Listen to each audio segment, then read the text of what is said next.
Hello, everyone. This is Brandon, your TA.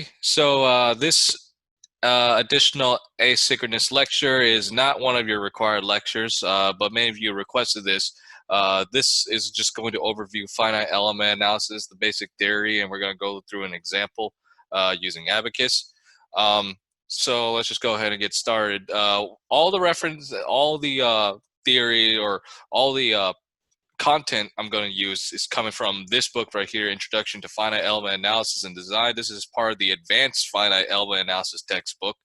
Uh, if you have not taken the class already, you might have already, if you might have, you wouldn't have already seen this textbook essentially.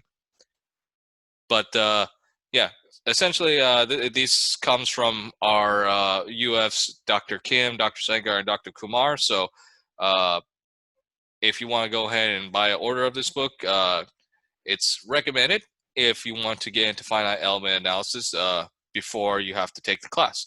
So going right into it, finite element methods, what is it? It's basically a numerical method to turn a simple problem or a complex problem into a mathematical model which we can use to analyze and solve for our desired values. It can be used for structural, dynamic, heat transfer, or fluid models, and it breaks these models into simple linear or quadratic equations in a series of global equations that we can use to solve, or we can solve iteratively, or we can solve directly. And I'll show you what I mean by that in a second. So the example I have down here is a draw blank. So essentially it presses down, the punch presses down onto the draw. The blank is held on both ends.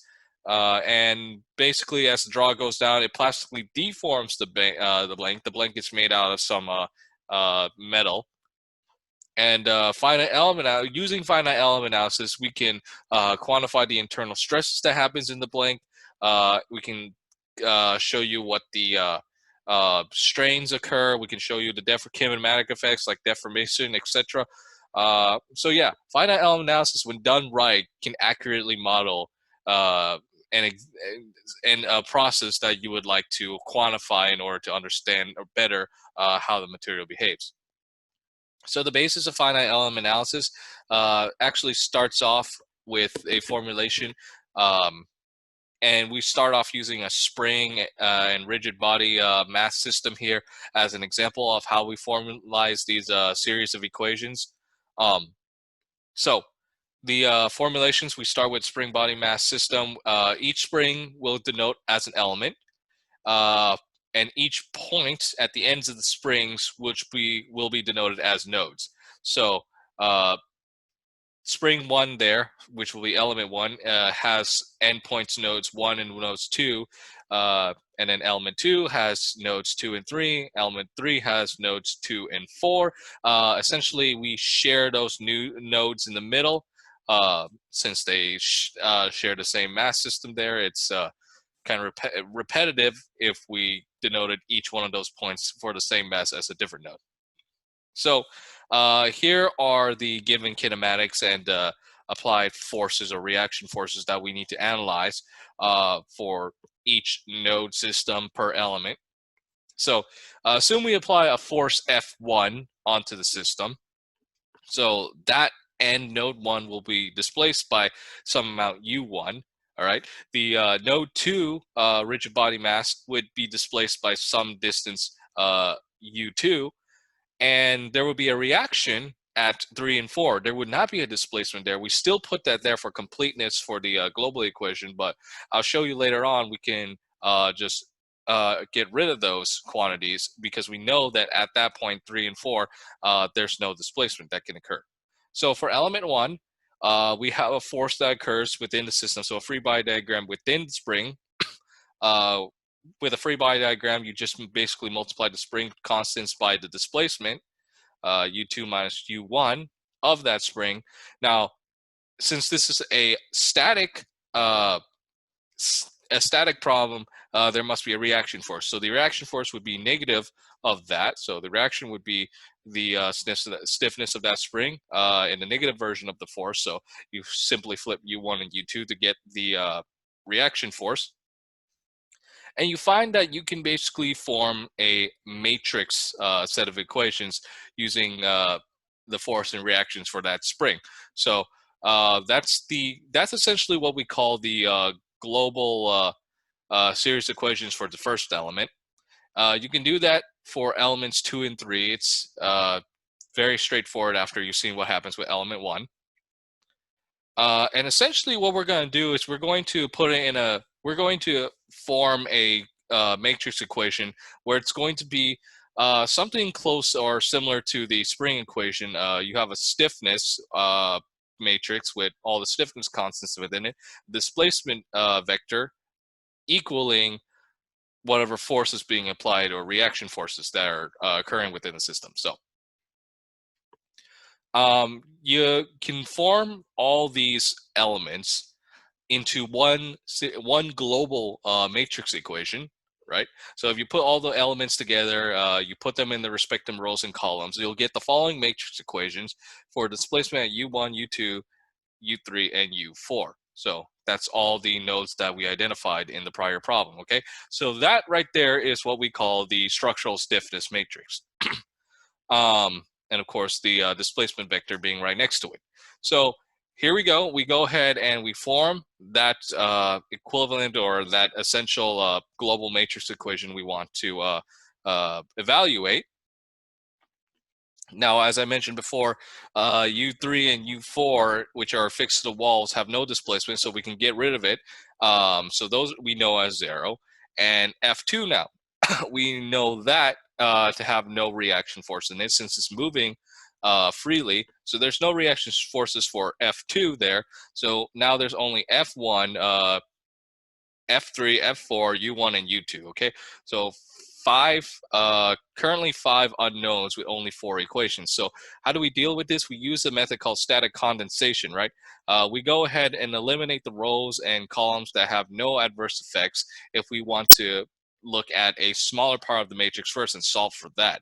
So if I get rid of row and column 3 and 4 right there while also getting rid of the third and fourth row of each column vector, essentially I have a 4x4 to solve, 2 equations that I just need to solve for. And these equations right here, this is a very straightforward way to solve. So F1, hopefully F1 is given, otherwise this would be 3 unknowns and 2 equations. I'm sorry, the matrix equation above is 4 unknowns and 4 equations. To simplify it, we use static condensation. And here, we just basically solve for U1 and U2. And after we solve for U1 and U2, and you plug that straight back into the global matrix equation to solve for U3 and U4, I'm sorry, F3 and F4, that's basically it. We solve the problem using finite element analysis. So that's the basic theory behind finite element analysis. And I'll show you how to apply this for a structure. I won't go into all the theories for different types of elements and different types of cases like thermal, but we'll just start with the simplest case for a structural element for now. So what you typically see used is what we call a quadrilateral element, a 2D quadrilateral element. So it's going to be an iso-parametric element. I'll show you what iso-parametric means in a bit. But essentially, we use the method of minimum potential energy to formulate our finite element equations for a 4-node element. So that's what a quadrilateral element is. It has 4 nodes on each corner, and each corner has a displacement. Now, this is a 2D case, so there's displacement in the x and y direction, denoted as u and v. So you can see the global coordinate system on the right-hand side here, but on the left-hand side in the parametric coordinate system, we create a special coordinate system for each element and relate that to the global coordinate system in order to formulate these equations. And essentially, the parametric coordinate system, the coordinates are located at unity points. So node 3 is located at 1, 1, node 2 is located at 1, -1, etc. So you basically get the point. So we create something known as interpolation or shape functions. And what that essentially means is Okay, so from the parametric coordinate system, we create what is known as interpolation or shape functions. And what interpolation or shape functions are a system of equations that we use to define each node if we input a s or t coordinate value.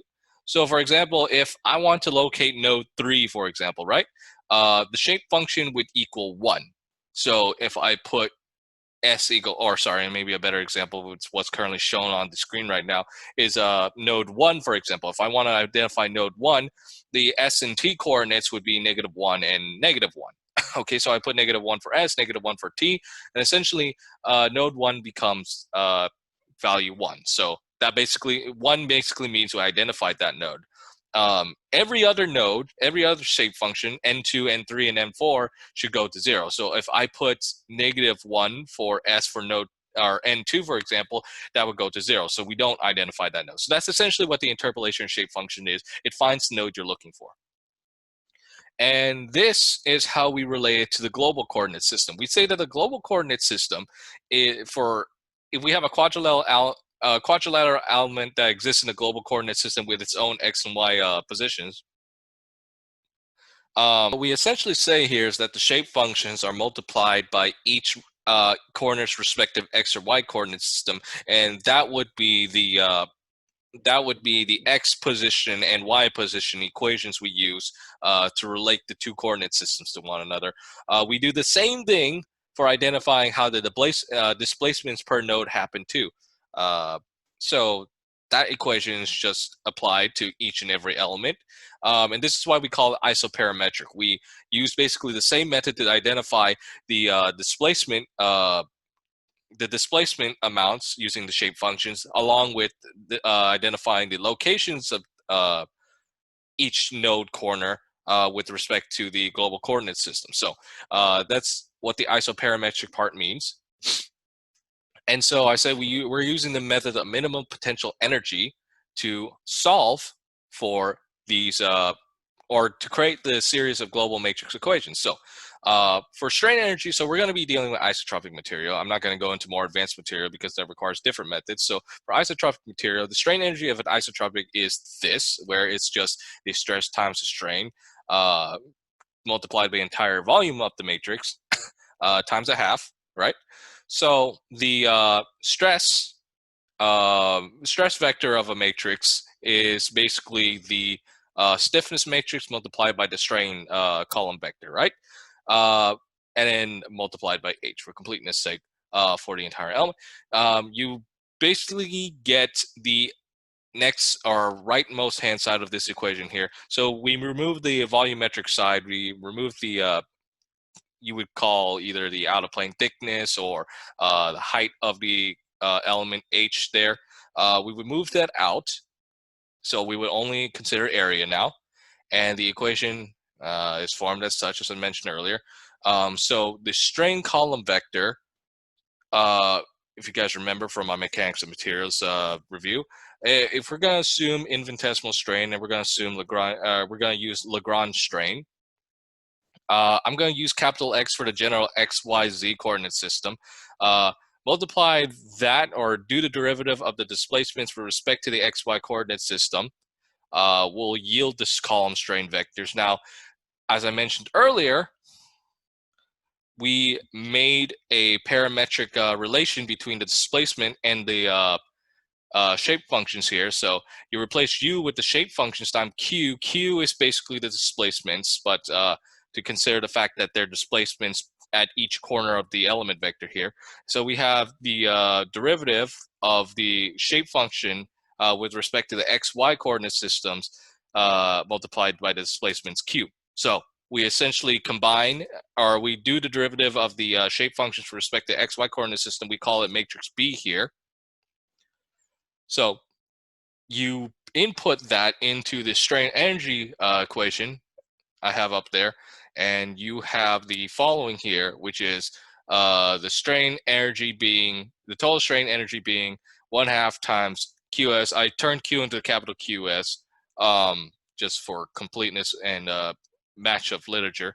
QS transpose times, so B, K subscript S being the structural stiffness matrix times, again, the displacement matrix without the transpose, where the structural stiffness matrix this time is transpose of B, and transpose of B is the derivative of the shape functions, times the stiffness matrix times the B matrix again, okay? So now that we have our stiffness matrix and the strain energy for an isotropic material, now we got to look at the potential energy of an applied load. It's simply the distance that the load moves multiplied by the applied force at each node. So this is a consideration for a concentrated force. You can do a similar type of derivation for body and surface traction, and you yield the following. You yield negative the displacement column vector transpose multiplied by forces, a product, or sorry, sum of the forces for a concentrated force, traction, and body. Okay. So for the global finite element equation, we basically use minimum potential energy method, where the strain energy for a material plus the potential energy of the applied load is the potential energy within a system here. So we go ahead and put those equations into the global finite element equation here.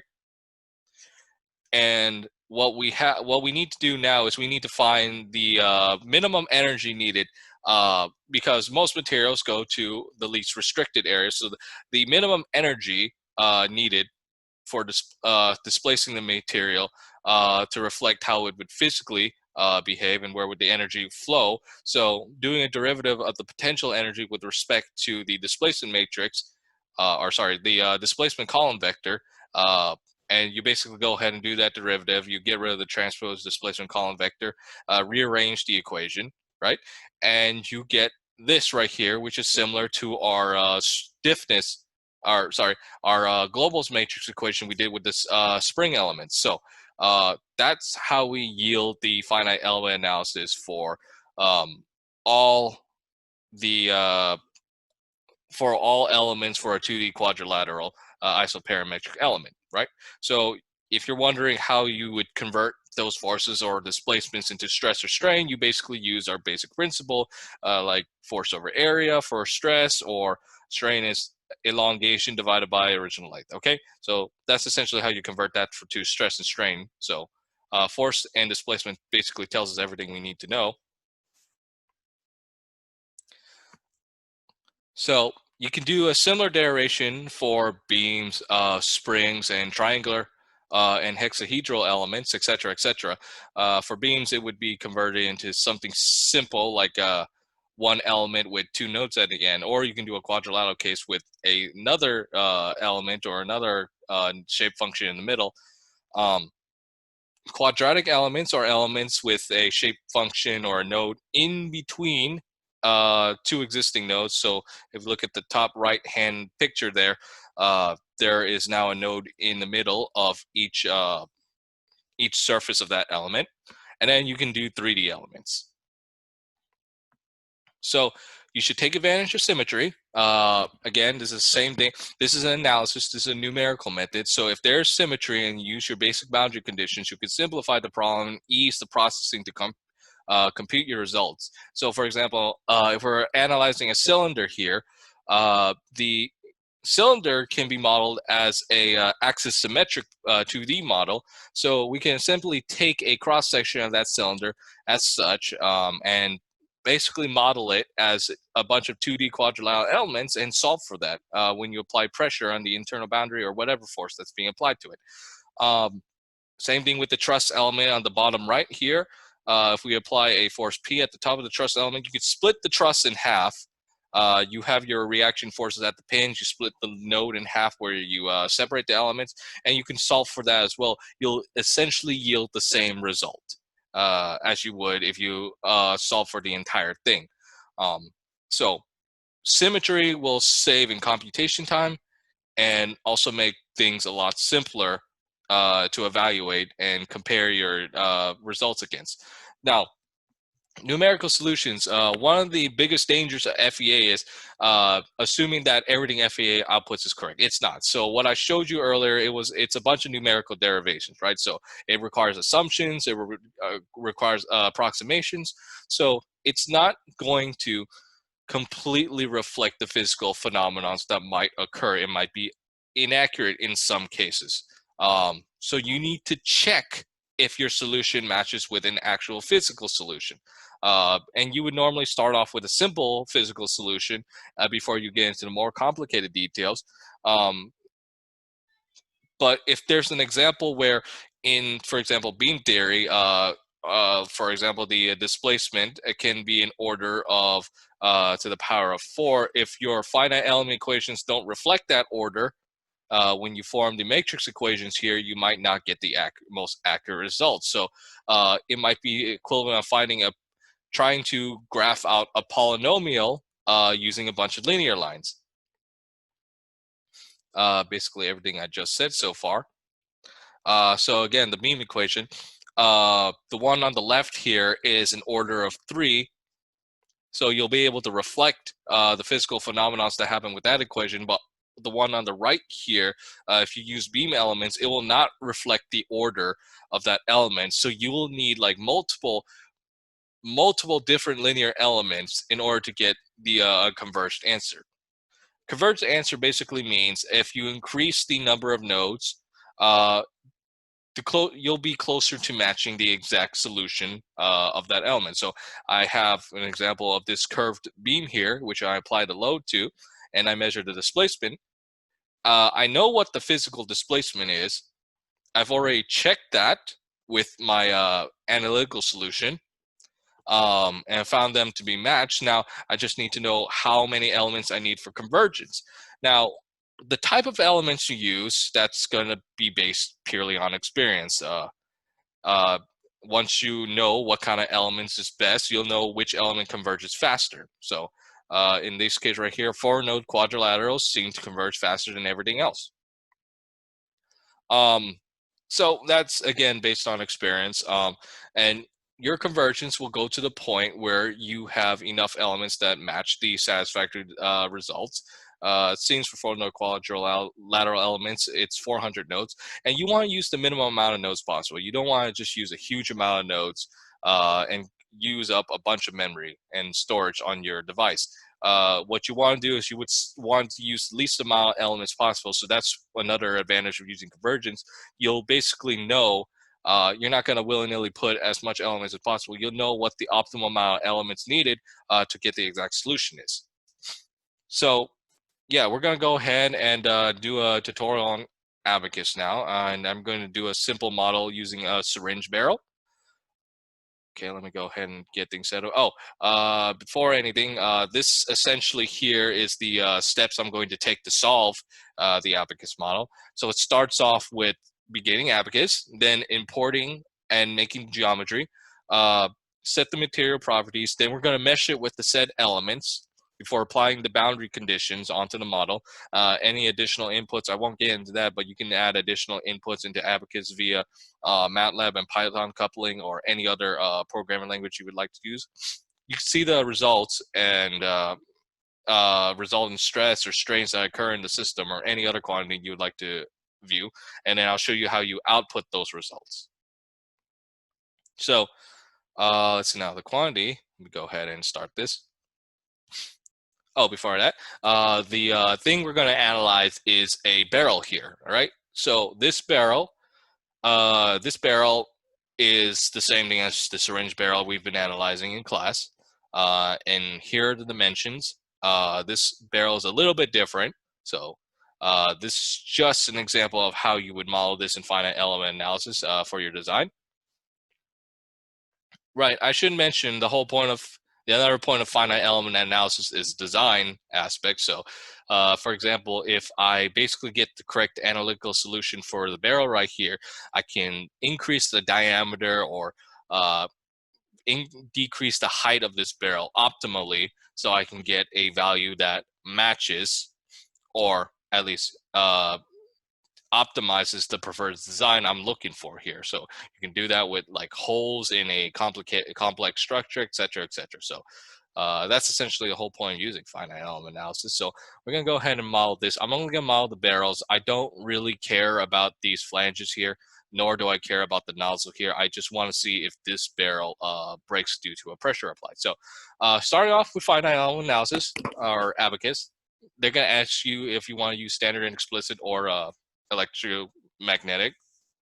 You just say standard and explicit. We're not going to do electromagnetic for now. So start off with parts here.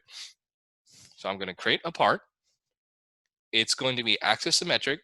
I want it deformable. And I'm going to start off with shell because I'm going to do a 2D analysis. All right. So here it is. We start off with the shell. All right. That green dotted line here represents your axis of symmetry. So all we need to now do is draw the cross section of that barrel. Now I should note that most finite element programs are unitless programs. You're going to have to input the units yourself, knowing what kind of scaling you want to use. Okay, so if I want to work with meters, then I have to input everything as meters. So I went ahead and threw in the square already. So I'm going to go ahead and give dimensions to the square. Now, looking at the sketch I have here, the barrel is 1 millimeter wide, and I don't have this in this sketch here. Hold on.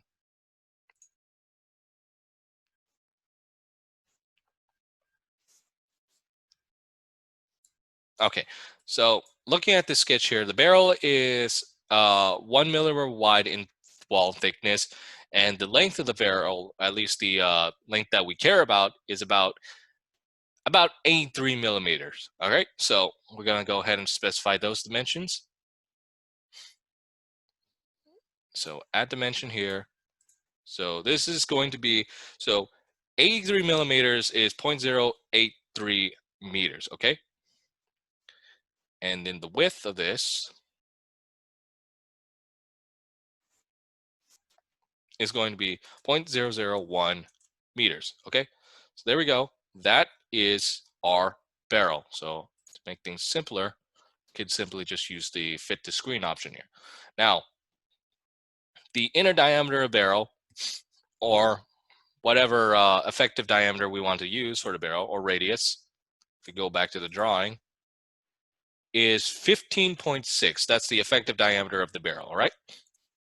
So 15.6 divided by 2 is essentially 7.8. So 7.8 is the distance from the axis symmetric center we want to use. So I click that, and then I click on the barrel. Sorry, I lost track of the barrel for a second. Okay.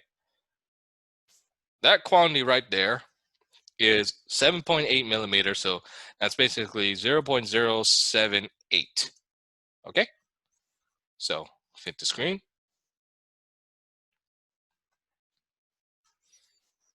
And it's quite difficult to maneuver or position this, mainly because the dimensions are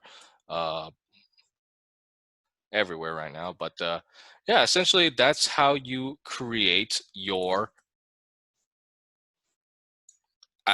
axis symmetric geometry. And you go ahead and say, get out of here, and you say done.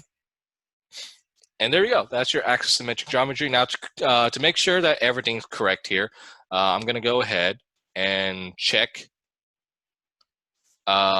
distance from point to point to make sure things are accurate. So if I want to check the distance between the top surface here to the bottom surface here, that distance is recorded as a, oh boy, let's see here. There we go. That distance is recorded as 83 millimeters. So that's exactly what I want.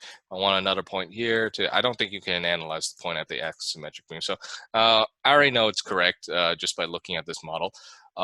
So there's that. So that's for double checking. Now it's time to create the material. I'm going to assume the barrel is made by polypropylene. which luckily I already know the material properties for. So I go into material properties and I choose elastic terms, and then isotropic properties. So you can see we have many options here. I'm going to leave that to your own device to research and find out how to use those other methods. But for now, we're going to go ahead and model the material itself. So I know it's 1.1 gigapascals, which is 1.1 E9 pascals, and the Poisson ratio is 0.43. Okay, there you go. So that's the material property polypropylene. So we're going to go ahead and assign that material to this section here. What we essentially do is we first create a section. And we're going to put this on here. So this is a solid homogeneous material. We're going to use polypropylene. You assume unity for now, right? For 2D cases, you want this to be 1. You don't want it to assume any thickness. This is basically a multiple of the thickness here, and we just want it to be multiplied by 1 because it's an asymmetric 2D model. So keep it as 2 for now, okay? So there's that. We now make made a section. So for that section, we have to now associate with the geometry. So we go into parts here and go into the part I created, and we go ahead and identify that section or assign that section to the geometry. And we're going to say this, we're going to create a set called set1. Section 1 is the section we just created. Assign from section and say okay, and there we go. We assigned the section, and it identifies it by turning the color of the geometry differently. So the next thing is assembly. This is if you have multiple different parts you want to analyze, right? So this is if you input multiple different, you want to do multiple different analyses on different elements, etc. So the thing I would like to do in assembly is I would like for things, so you can already see here that the global origin is located here, but I accidentally made my part way up here, right? So essentially what I would do is translate the part. So I'm going to translate it. So this middle section right here goes to the origin. Okay, so I'm going to go ahead and click on this where I would like to translate it. So in the y direction here, I would like it to be located at the origin. But in the x direction here, I want it to be this far away again from the axis of rotation line. So I'm going to go ahead and input what we inputted earlier, 0.78 as the nominal radius for the barrel, and align the y-axis. And it's just going to say, are you okay with that? Say okay. Go ahead and get out of it, fit with it, and there we go. I aligned it with my global coordinate system. So it's just generally good to do this to keep things clean when you post-process the data. So the next part is steps. So steps is if you have multiple steps, like if you want to apply a load on one step and then after that load, you apply another load or boundary condition. That's what steps do. Here, this is where you would define it as a linear or nonlinear analysis. I'll go over that in a bit. But for now, under steps, the first thing you would do is you would just define your boundary conditions for initial steps. So boundary conditions, and I would work with displacement and rotation here. Set 1. So for the barrel, I'm going to assume the top and bottom of that barrel is fixed. Say done. Okay, assume it's completely fixed. So no movement in X or Y, no rotation about the third axis, okay? So after the initial step, we want to create another step. We want to now apply the load. So step 1, I want to apply a static general load. And you see you have all these different methods or different analysis types you want to use, like dynamic or heat transfer, but we're doing a static analysis for now. With that, really everything else in here doesn't really matter for a linear static analysis. I would say keep things indirect. Iterative could take longer and use more processing power. Might be different for other solutions, but just keep it direct for now. Do not turn on LGOM on. That basically turns on the nonlinear analysis. which is not what we're going to assume in this problem. We're only going to assume it's linear, so we'll keep it as that for now. So you can see the boundary conditions from the initial step gets transferred over to the next step, since we didn't really change or anything in between steps. And now we're going to apply the pressure load. And I'm going to create this set here.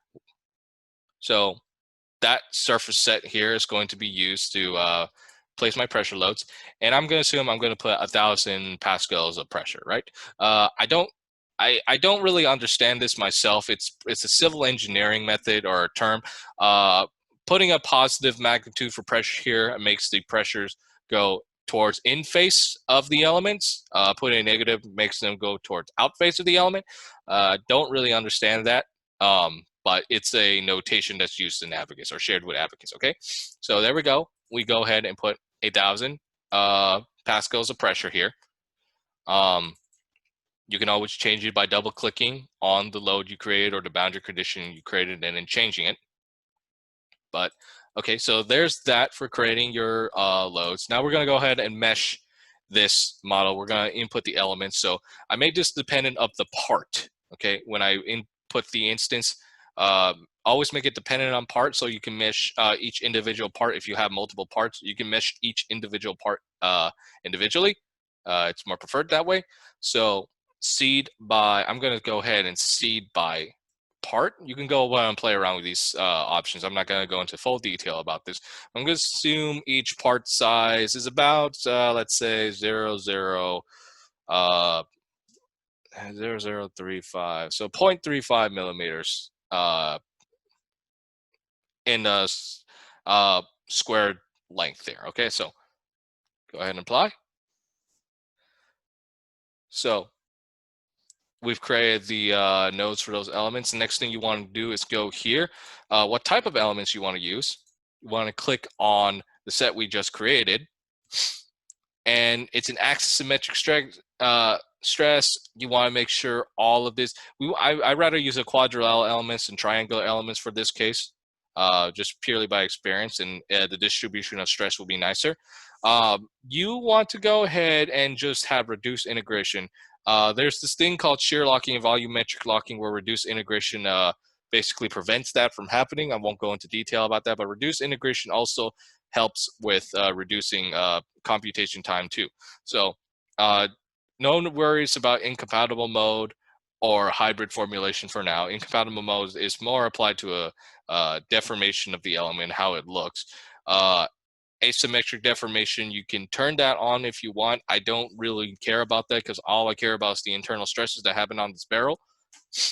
And second order accuracy, that would be if you want quadrilateral elements. So I would say no, no, no, and all of this is good to go. So I like how the elements are, and I'm going to be okay with that. So the next, probably the last thing, and this is optional, is controls. So I want this to be primarily quad, actually an only quad developed element, and I want it to be structured so it'd be nicely evenly spaced. Okay, so now that we've identified how we want the structure to be made, I simply mesh the part. Do you want to mesh the part? I say okay. And there we go. We have all of our individual quadrilateral elements inputted onto this 2D system here, and you can look at each node on each corner. Clicking on a node, they'll tell you, let's see now, do they tell you? No, they don't tell you. I was hoping they would tell you what node number is, because each node and element has their own numbers. So it'd be easier to find what data you're looking for with respect to what element or node you're looking at. So there's that. The last part is essentially just have the system solve for your model here. And all you do is you go straight to jobs. Now I've done a pre-run of this, so there's going to be 2 jobs here. So this model right here is located in model 2. I'm okay with that. So use model 2, solve for it.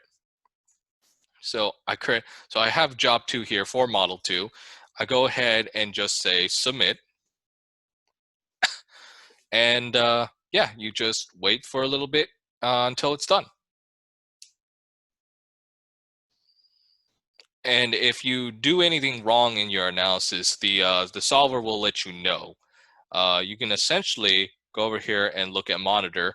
You can see if there's any errors that occur in your solution, or any warnings or dire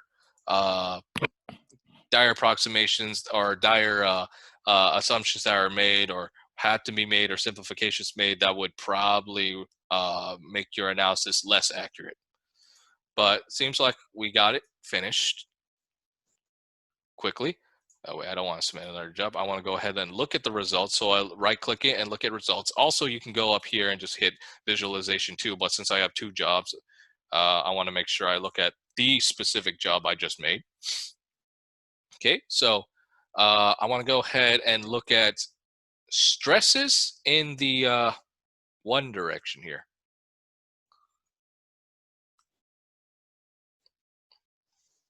Okay. Oh, sorry, not stresses in the one direction. Let's go ahead and look at hoop stresses for now. Now, you have the option of visualizing your deformations here, and I'm going to have to check something real quick because the top is not fixed for some reason.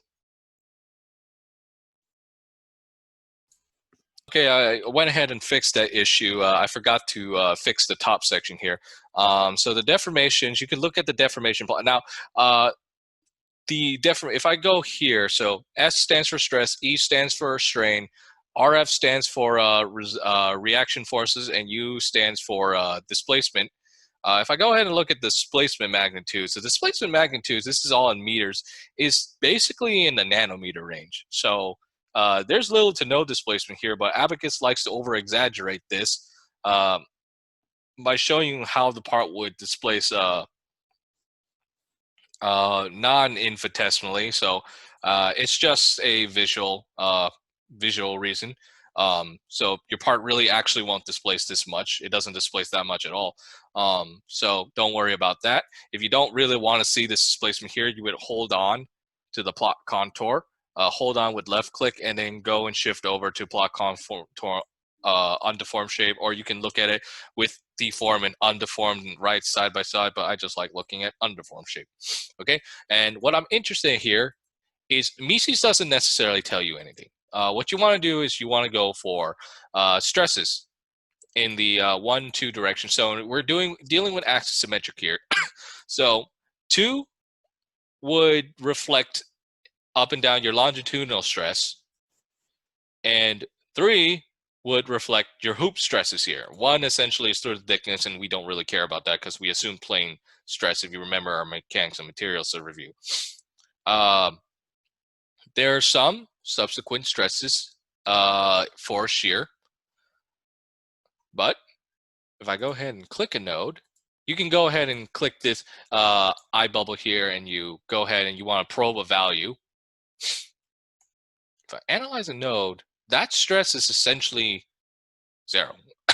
So there's essentially no stress occurring in the middle here like we assume. There's no shear stresses that occur in a pressure vessel. So that's one way to validate our solution. There's a better way to validate our solution, and that's compared to the analytical model. So if you remember from the mechanics of materials review, for a pressure vessel here, let's go ahead and look at hoop stress. The hoop stress is the pressure times the radius divided by the thickness, okay?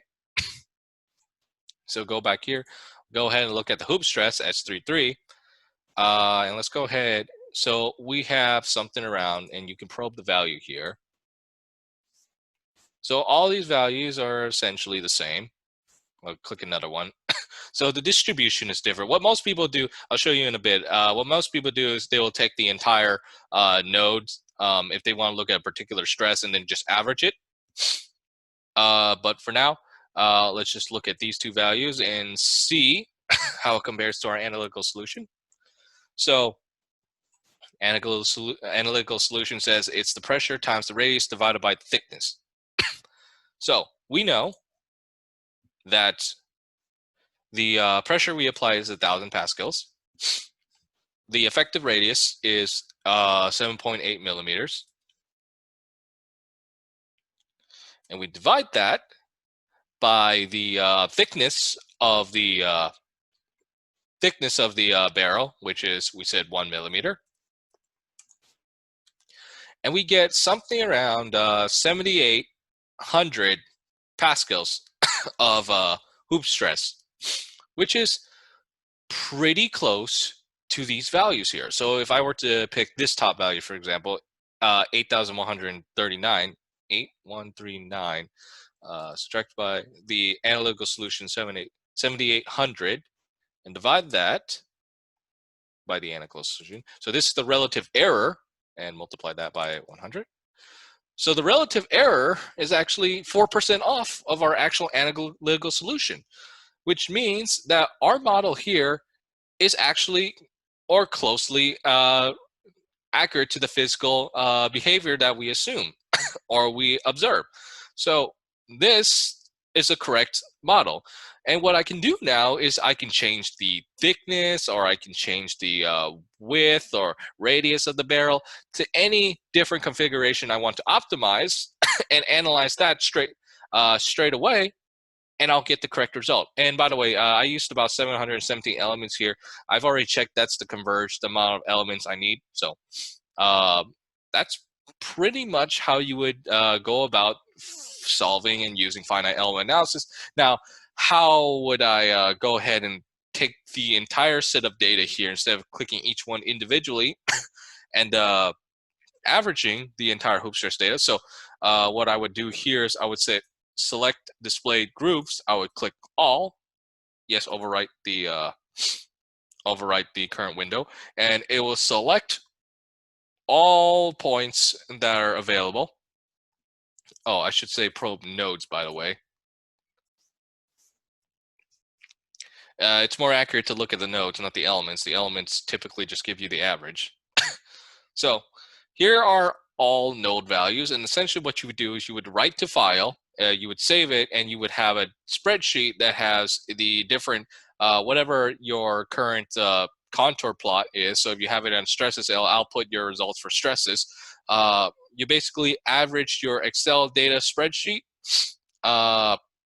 with the output data sheet that this thing exports, and you essentially get your, you can essentially solve for the average there. So that's how you would do that. And yeah, that pretty much covers it. That's all you pretty much need to know for linear analysis for finite element analysis. And ABAQUS has a student version, and the student version allows you to just use up to 1,000 nodes, I believe. You can use only up to 1,000 nodes, and you essentially that's your only limitation. You can solve for any problem you would like with only up to 1,000 nodes. But if you know how to simplify the problem like I do, you don't need more than 1,000 nodes. So take that into consideration. I think the last thing I want to mention for additional notes, like if some of you want to use this to analyze a buckling problem, for example.